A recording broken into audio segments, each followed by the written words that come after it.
Hey, and welcome to episode number 165 of The Brave Widow Show.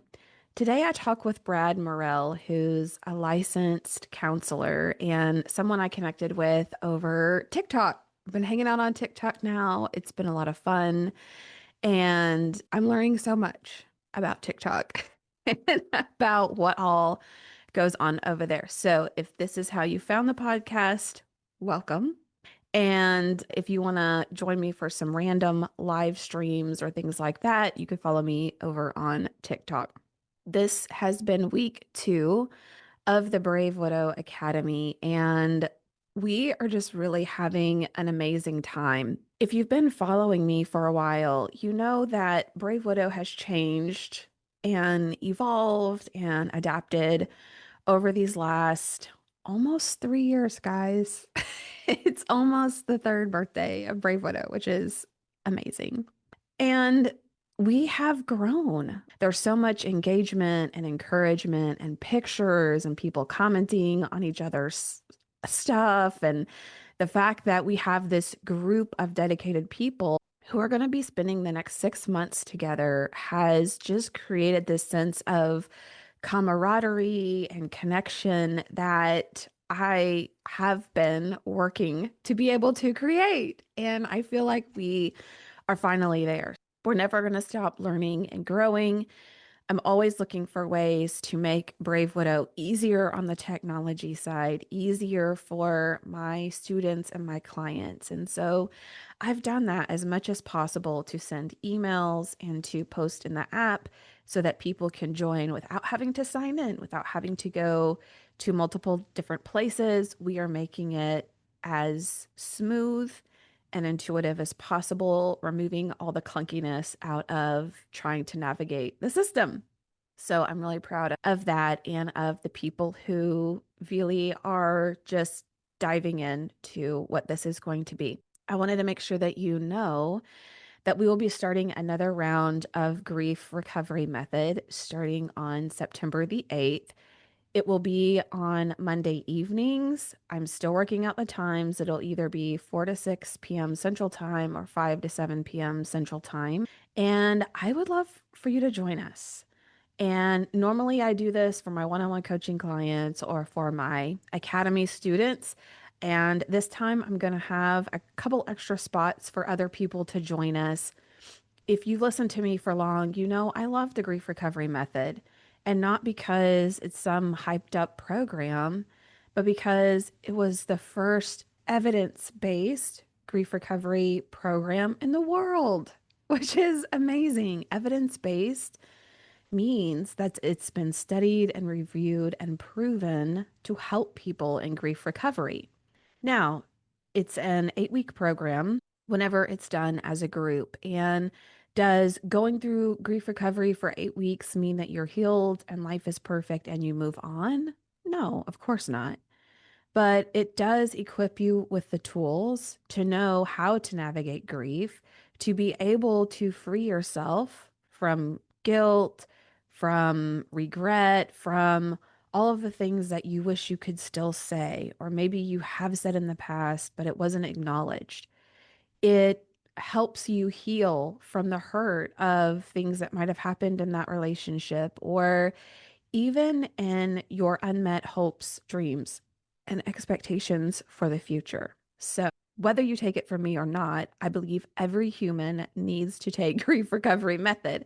And if you would like to take it with me, we're starting on September the 8th and it will run through October 27th. So, if you're interested, send me an email or set up a consult call at bravewidow.com. My email is emily@bravewidow.com, and I will give you more of all of the details of how you can join us. All right, let me introduce you to Brad. Brad is a licensed professional counselor, mental health service provider in Tennessee who specializes in grief.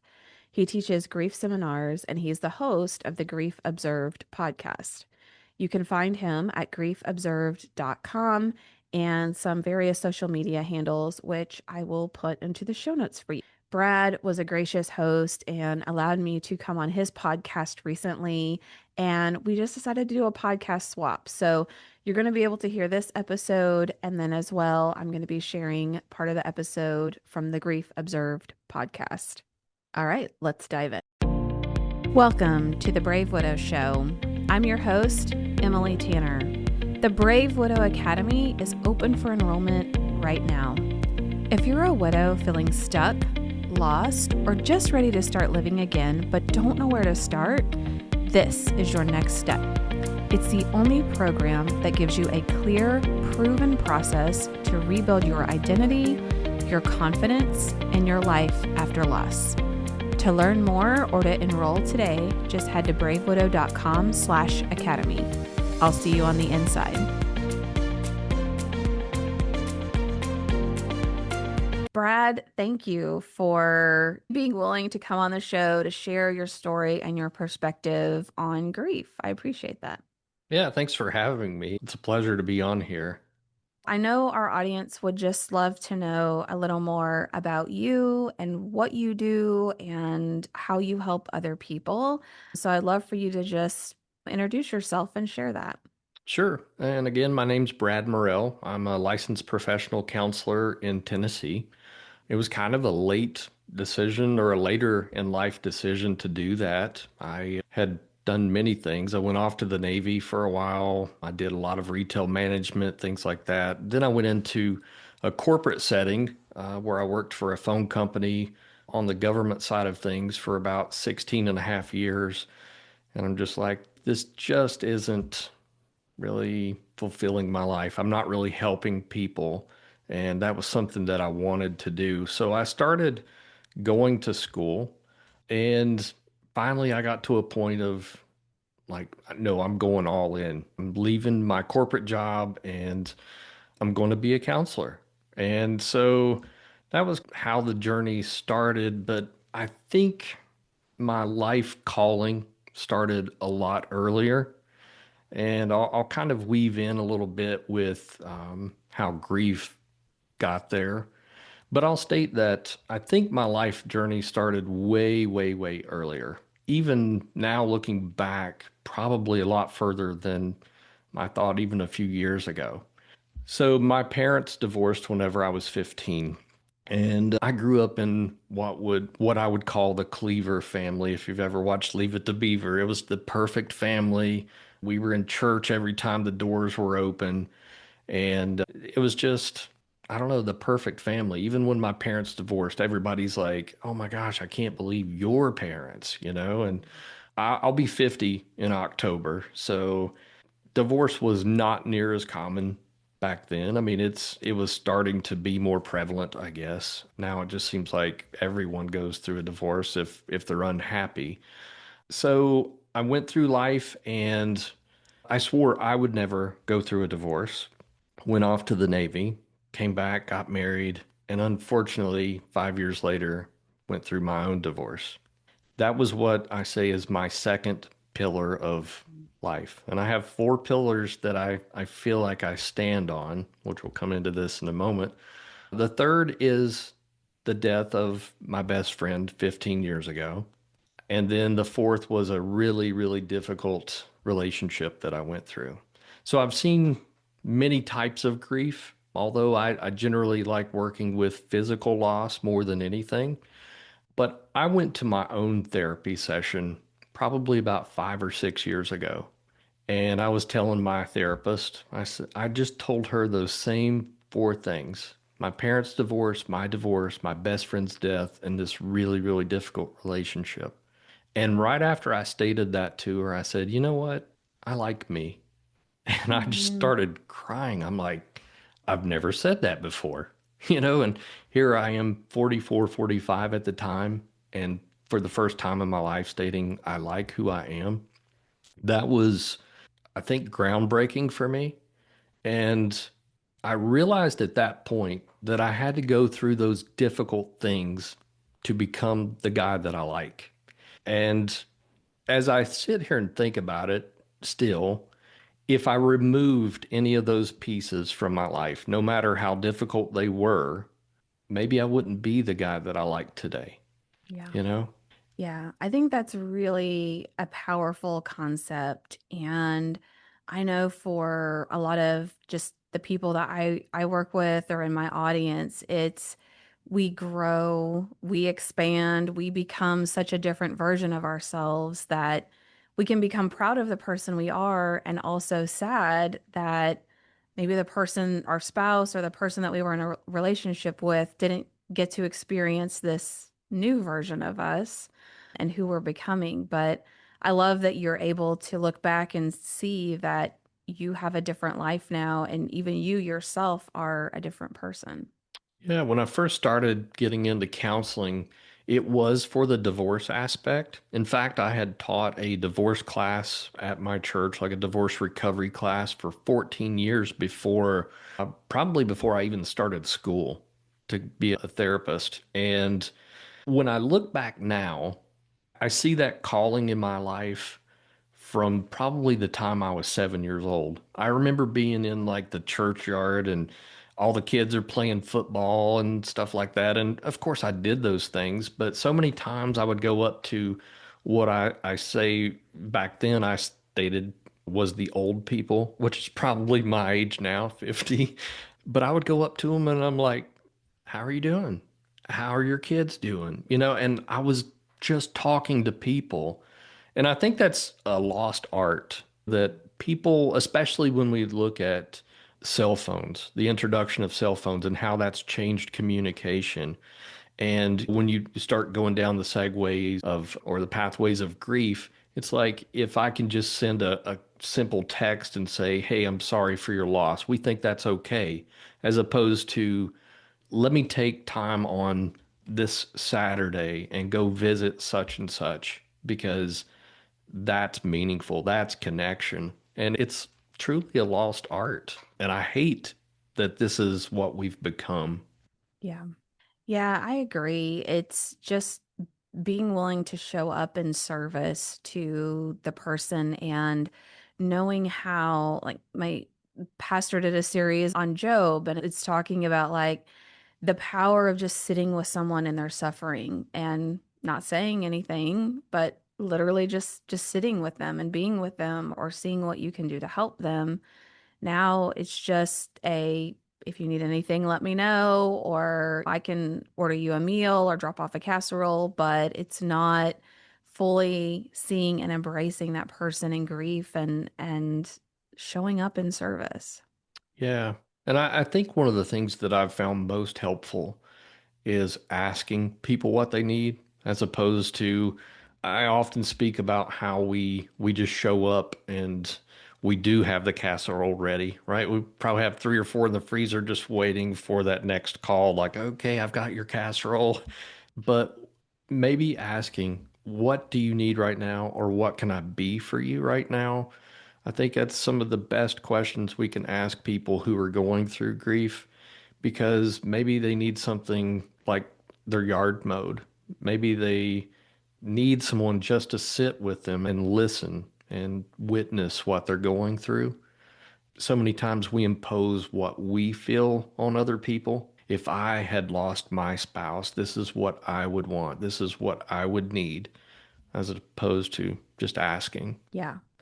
Yeah, I definitely see that. And so often when we say, let me know if you need anything, we're actually putting the burden on that person to tell us. And Yes. when you're grieving, you're not thinking clearly a lot of times, and you may not even know what it is that you need. So just being able to ask that other person specifics or to offer what you know it takes to run a house, mowing the lawn, picking up groceries, doing laundry, cleaning the house, like just being able to put that specific offer of help out there can really go a long way.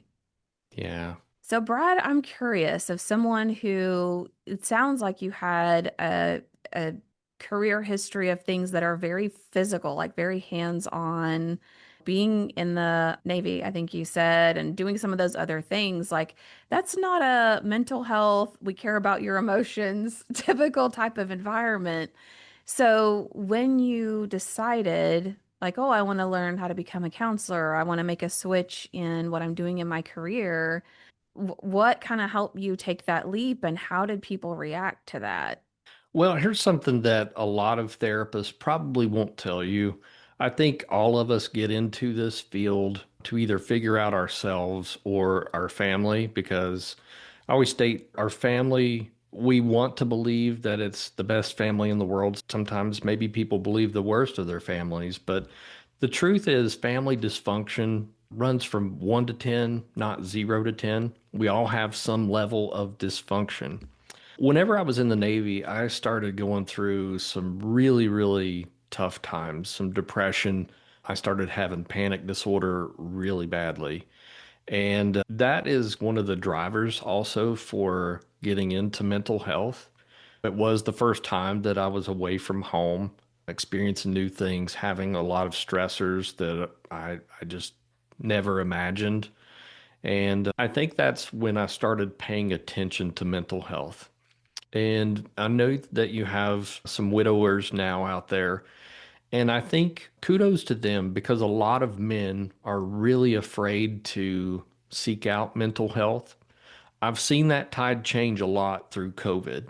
Previously, I would say my caseload, it was 75% women, Mm. and now it is pretty close to 50-50. So a Wow. lot of men are really starting to reach out. And I saw one of your videos recently where you encouraged other men to come alongside, that it's not, even though it's the brave widow, there's the other side of that too. Men losing their wives. Yeah. So it's encouraging though to see men reaching out and stating that I don't have to have this all together.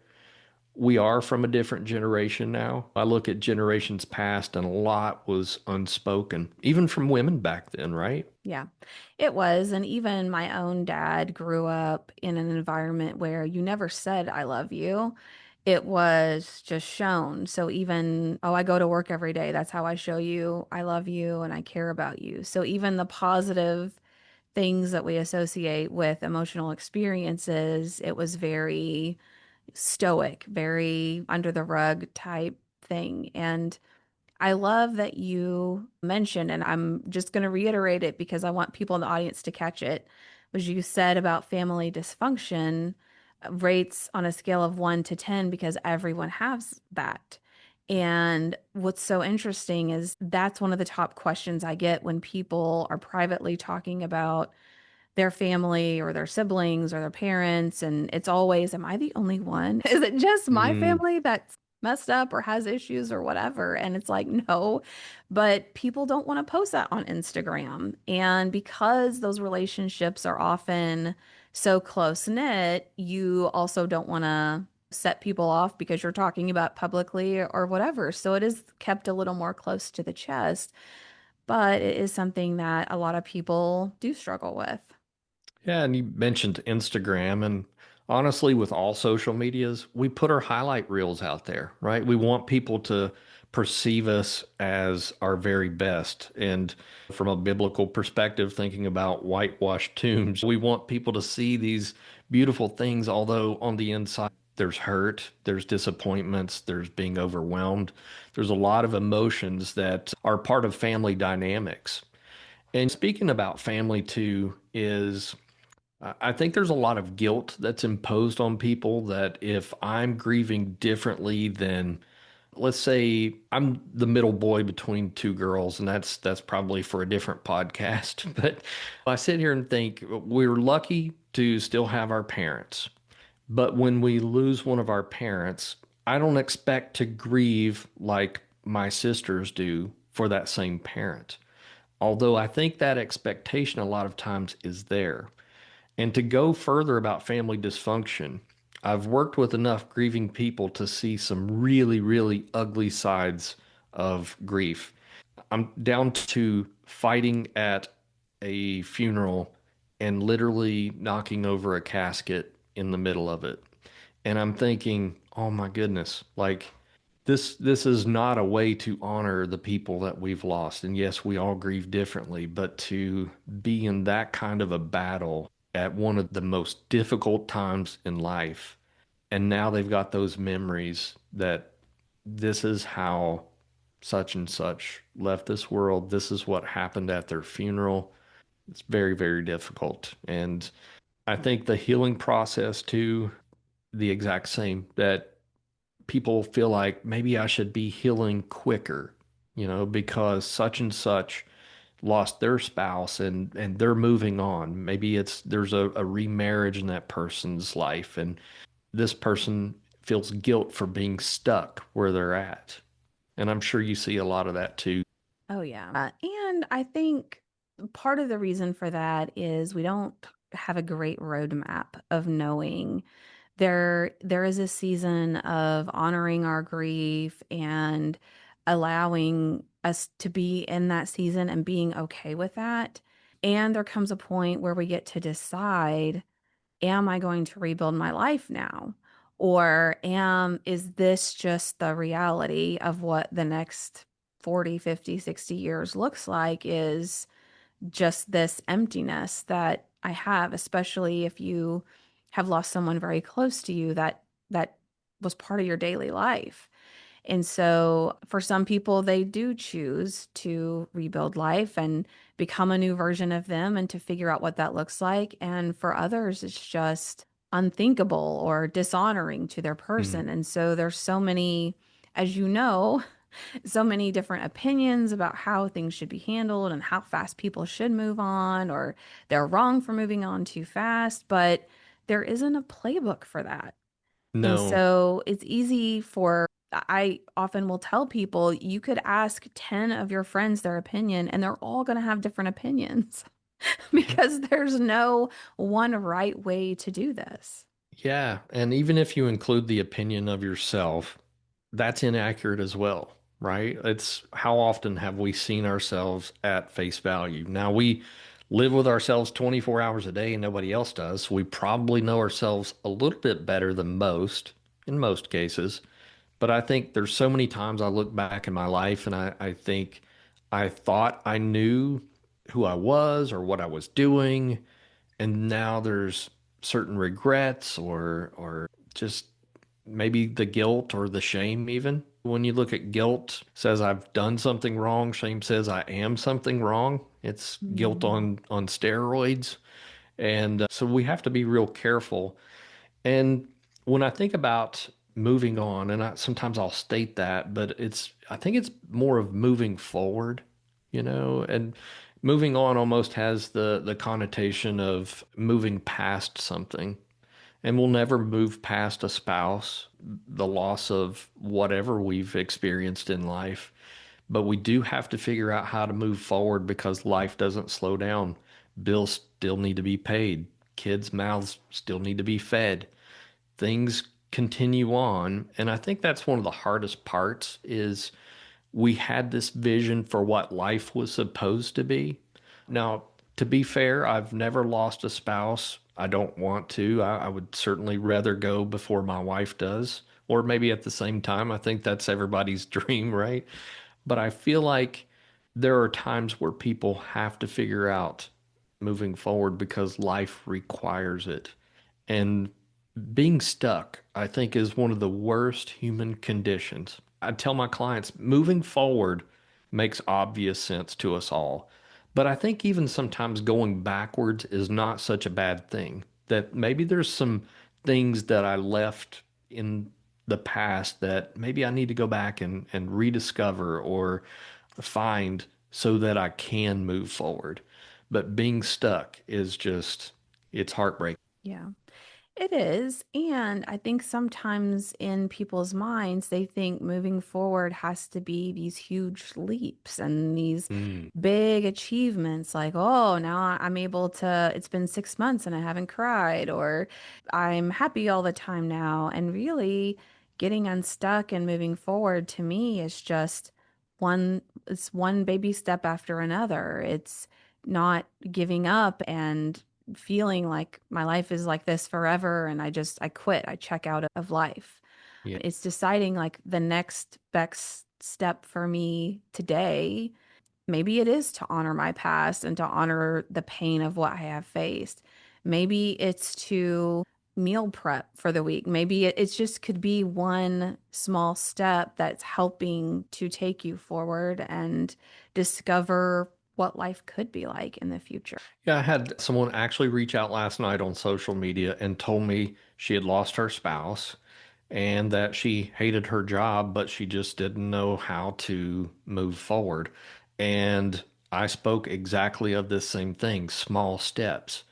I don't know if you've heard of Kaizen. A lot of things in the corporate world will go around this. It sounds like a Buddhist principle. It's not. It's made of two Japanese words. Kai, Kai, means change. Zen means good. Most of us have heard of Zen. Put it together, it does mean good change, but it also means continual improvement. And when you look at the concept of Kaizen, and there's a really great book out there called One Small Step Can Change Your Life, the Kaizen Way. When you look at it, it's kind of like if I stated, hey, I want you to run a marathon right after this podcast. Most people listening are going to think, oh my gosh, this guy's crazy. There's no way I can run a marathon. But what if I said the rest of the day, all I want you to do is get up off of your couch once an hour on the hour and just stretch and then sit back down? Most of us would say, okay, yeah, I can do that. That's your small step. And maybe you will get to the marathon later on. But what happens is our brains love repetition. So pretty soon, whenever we get up off the couch every hour, we're gonna get bored of that. And it's like, okay, yes, I've got that concept down. I need something more. So it actually brings us to a deeper hunger to start reaching out. But I think one of the hardest things is like getting out of bed. If that is your one step today and that's all you can do, then get out of bed, go take a shower and put your pajamas back on and go back to bed. Pretty soon, if you keep that up, you're going to be like, you know what? Maybe today I want to fix some breakfast after I get out of the shower, and then I'll go back to bed. And that's okay. You're starting to build on what you've previously done. And it is those small steps. To go back to this post that this woman left me on social media, I told her that maybe today your small step is actually just finding the old resume. That's it. That doesn't require much. Maybe tomorrow is how do I brush up this resume? And then the third day, maybe today I'm just going to make a phone call or maybe search Indeed or something like that for what available jobs. You don't have to hit a home run every day, especially after loss. Yeah, I think that's so helpful and validating for people to hear because they can look at something like finding a new job, especially now where a lot of people are having difficulty getting interviews or even responses from interviews. And it just seems like this huge mountain. And it's like, I don't even know where to start. Like our brain tells us that, right? I don't know where to start. I don't know what to do. And it's like, well, if you just took a moment and thought about it, you do know what the first step could be. But we often have this big expectation of ourselves, like, oh, I need to find the resume. I need to Mm. update it. I need to get it sent out to 25 people. Like, that's going to take me 6 hours to do all that instead of it's enough to do the one step. Like, for Yeah. today, that's enough. And it's okay. Yeah. You said the word expectation, and I love that, and I use it a lot in counseling. I even have to, I guess, step back in my own life a little bit and think about what expectations do I have for myself or for others. I use this example. I'll be sitting in my counseling office and I'll speak to my client and I state, if I expect my wife to have dinner on the table tonight and she doesn't, which one of us are going to be disappointed? Mhm. Me, right? Whoever holds the expectation, that's the person who's going to hold the disappointment. My wife may have not known that I was hungry on the way home, right? But if I have a hope or a wish, it sets a different mindset to things that I can hope that she has dinner on the table tonight. And if she doesn't, guess what? I'm a big boy. I can make a sandwich for myself. We can cook together. We can go out to eat. It it's almost like shaving a little bit off of the top, right? Like expectation almost sounds like perfection, right? And when you think about perfection, none of us can achieve it. I've stated this a lot before on my own social media, but it's one of my favorite quotes from Michael J. Fox. And he says, I'm careful not to confuse excellence with perfection. Excellence I can reach for, perfection is God's business. And when I think about that alongside with expectations, I think expectation truly is this request for some type of perfection. So how do I just change that to literally excellence and excellence being a little bit less than an expectation, maybe that hope or wish. Yeah. Yeah, and I think we can have all kinds of expectations and how we thought family and friends were going to show up for us and Hmm. how we thought the grieving process was going to be, or even, well, I thought I would be better by now, or I thought this was going to be different. And one of the points you mentioned earlier was about just unmet expectations and hopes and dreams we had for the future that now are never going to happen. It's like, Hmm. one of the best analogies I heard was on Dr. John Deloney's podcast was a lot of times when we have a moment happen, like we get married or we have a baby or there's a milestone in our life, our brain like projects a movie and we're like, oh, it's going to be like this. When I'm a parent, I'm going to be the perfect parent. My child's going to love me. It's going to look like this. Or when I'm married, my wife's going to have dinner on the table every night. It's going to be amazing. Like we have this vision, but we don't tell people about it. Like we don't tell our wife, like, oh, this is what I'm thinking. And so then when reality doesn't match that movie or that picture that we created in our mind, we feel just this big disappointment or discontentment with how things are. And if we continue in that cycle, we just build up resentment for those people or for those things instead of saying, well, the picture in my mind looks different than what I thought it would be or what my reality is. Some of the times I might be able to communicate and make those changes, but either way, I can't continue with this expectation that it's just magically going to happen and magically going to be that way. Yeah, I sit here as you speak about that, Emily, and I think about Hallmark Channel. I probably just poked somebody's balloon and I'm so sorry. Hey, I've watched some Hallmark movies that are not all bad, even though I could probably tell you how it's going to end up as soon as I watch it. And that's the thing about Hollywood is it sets up sometimes these false expectations that okay, my life should be like that person's, right? They went through some type of adversity and within a 2 hour movie, it's resolved and happily ever after. You think about sitcoms, within 22 minutes and some commercials, their whole problem of however that episode started is resolved and we can laugh about it or whatever. But life is not like that at all.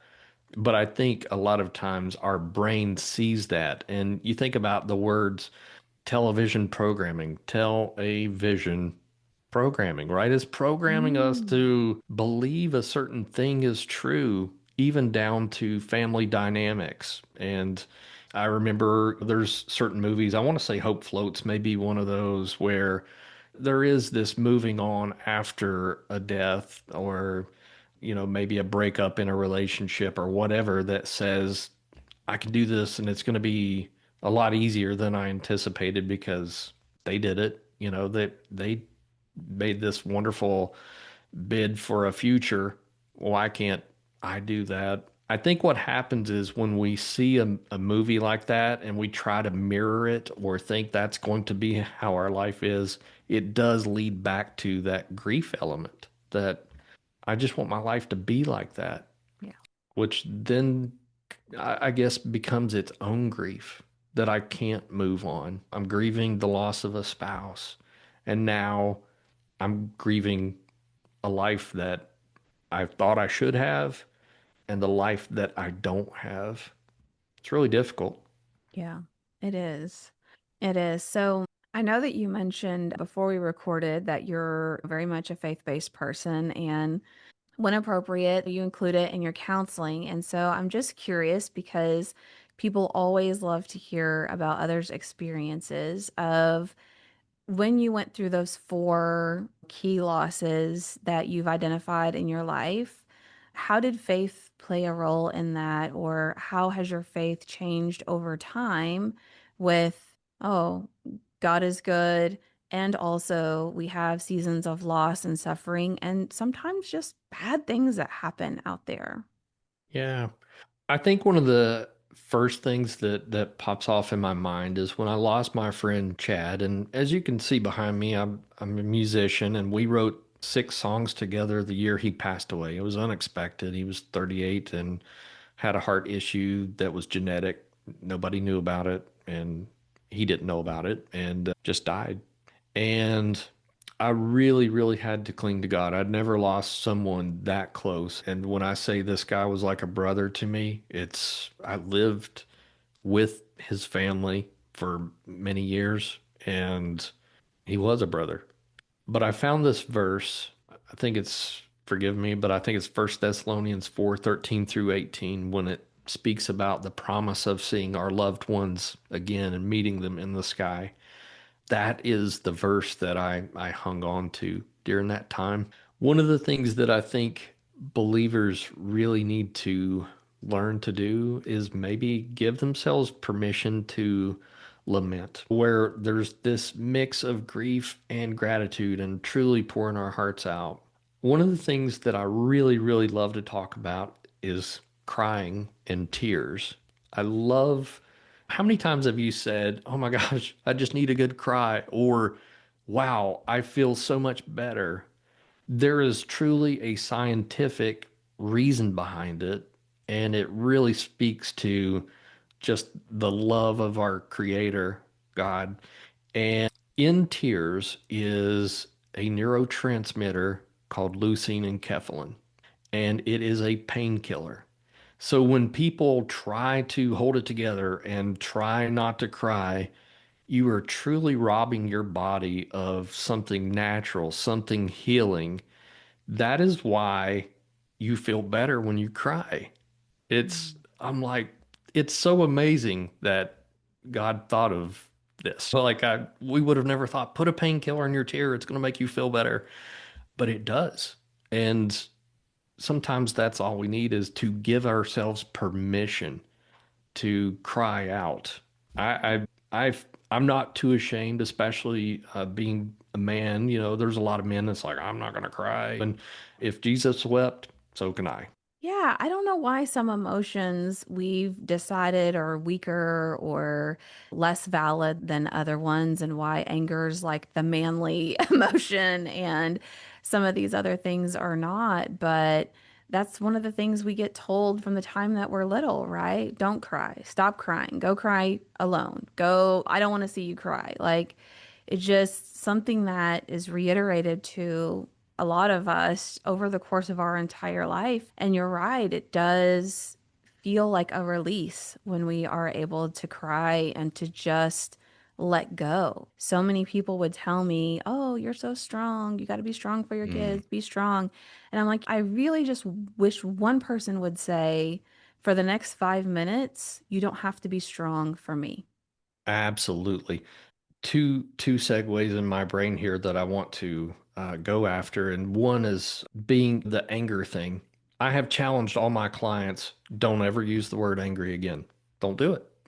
Find out what it is behind the anger that you're really, what's the real problem? Anger is what we see. It's the red face. It's the saying things we regret. It's the actions that we take, but what's behind it? Maybe I'm overwhelmed. Maybe I'm frustrated. Maybe I'm disappointed. Use those words. Don't use anger. Love that. The one thing that you just stated, though, that I really think people need to latch on to is whenever you stated, maybe I just needed somebody to say it's okay to be weak in this moment, not "you're so strong." I think those are very harmful words.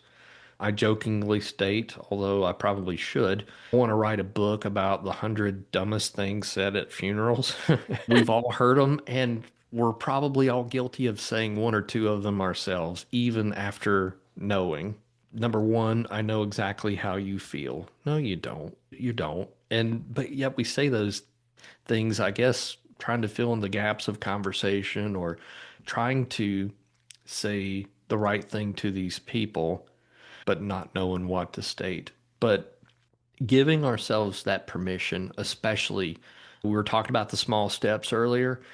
Maybe the small step is truly giving yourselves 15 minutes a day to totally check out, not do anything at all, maybe just sit and just be quiet. I think that is a great small step, and if you fall apart in that 15 minutes, it's okay.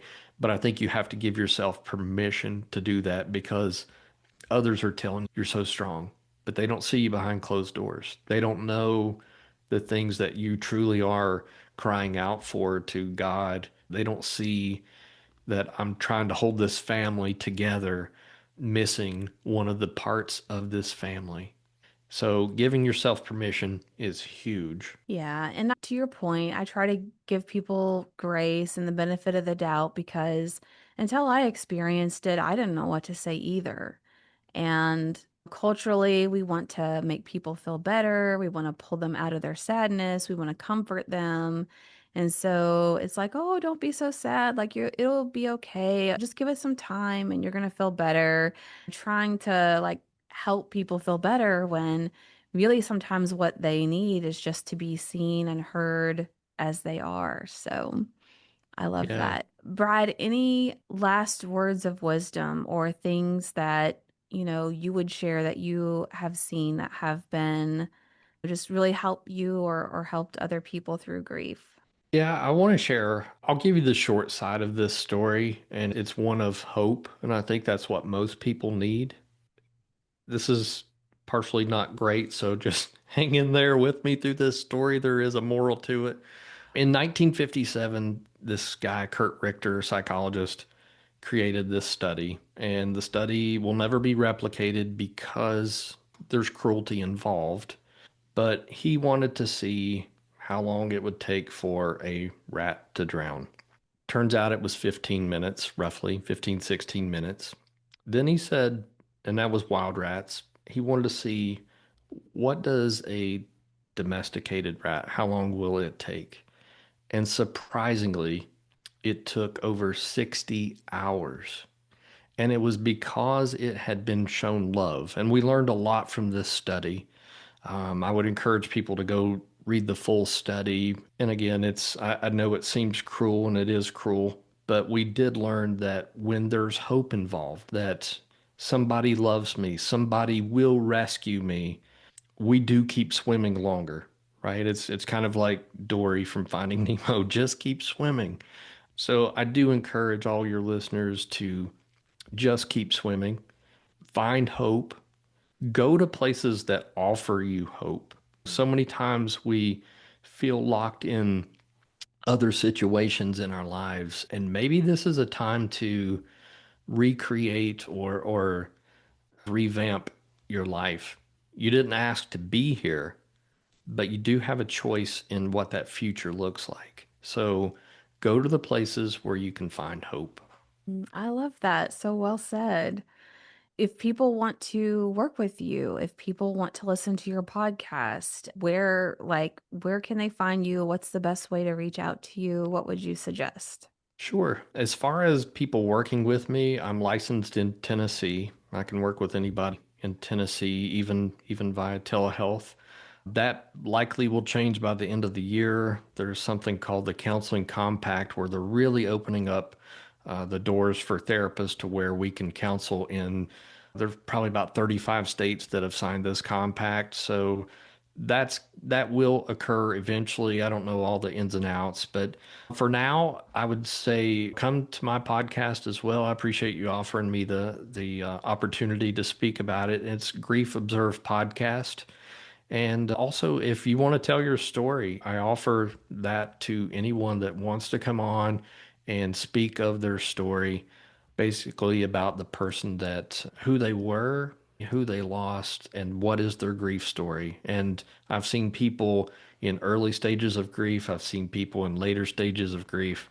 But yeah, Grief Observe podcast. you can go to my website, which is just griefobserved.com. It'll lead you over to the podcast. It'll show you more about what I do professionally.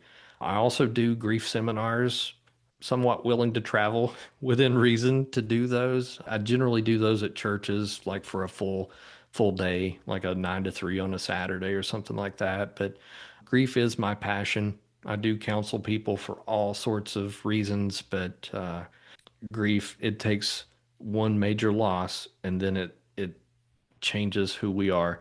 And I think maybe that's the last thing I'll state is I found my passion through the hardest part of my life. I was going to be a therapist, but when I lost my best friend, that's what gave me the drive and love to help people through these tough times and grief.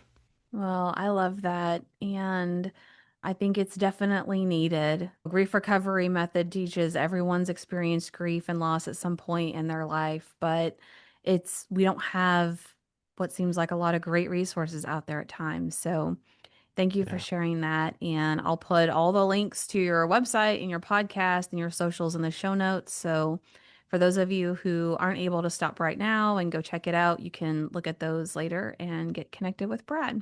So, Brad, thank you again for coming and Thank sharing you. your story and your insights with us. Thanks. If you're tired of feeling lost, lonely, and second guessing every decision, my coaching program is meant for you. I help clients find clarity, create real connection, and build confidence up for good. Inside the Brave Widow coaching program, you'll learn real tools that you'll be able to use for a lifetime. If you're ready for the next step, go to bravewidow.com to book a consult. It's free, it's no pressure, and it can be your brave next step to healing your heart and building a life you love again. Go to bravewidow.com today to book your consult.